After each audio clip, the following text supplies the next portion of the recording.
இன்னைக்கு காலையில் எந்திரிக்கும் போதே செம கிளைமேட். ஒரு டம்ளர் தண்ணி குடிச்சிட்டு நட்ஸும் சாப்பிட்டுட்டு அப்படியே குக்கிங்கும் ஸ்டார்ட் பண்ணிட்டேன்.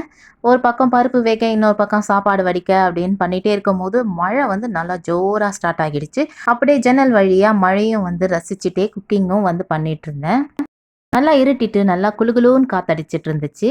ஒரு பக்கம் ஜன்னல் வியூ ரசிச்சிட்டோம், இன்னொரு பக்கம் ஜன்னல் வியூவும் வந்து போய் ரசிச்சுட்டு வந்துடலாம் அப்படின்னு சொல்லிட்டு ஓடி போய் எடுத்த வியூ தான் இது. பெரும்பாலும் நான் குக் பண்ணும்போது தான் இந்த மழை வந்து நல்லா ஜோரா வரும். என்னால ரசிக்கவே முடியாது. சமைச்சு முடிச்சுட்டு போறதுக்குள்ள மழையும் நின்றும். இப்ப பார்த்தீங்கன்னா, ஜன்னல் வழியாவே நான் மழைய ரசிச்சுட்டு இருந்தேன். கொஞ்ச நேரத்துல வெயில் வரவும் ஸ்டார்ட் ஆயிடுச்சு.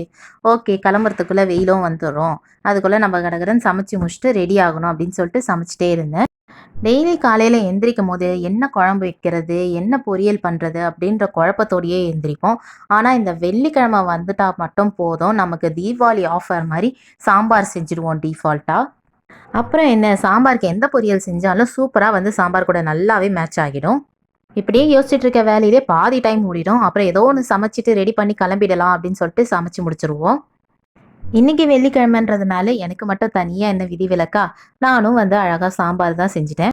ஒயிட் ரைஸ், மிளகா கிள்ளி சாம்பார், அப்புறம் அவரைக்காய் பொரியல் இது மட்டும் தான் இன்னைக்கு செஞ்சேன். கூட வந்து ரிப்பன் பக்கோடாவும் இருந்தது. அதையும் வந்து லஞ்ச் பாக்ஸில் கட்டி எடுத்துக்கிட்டோம்.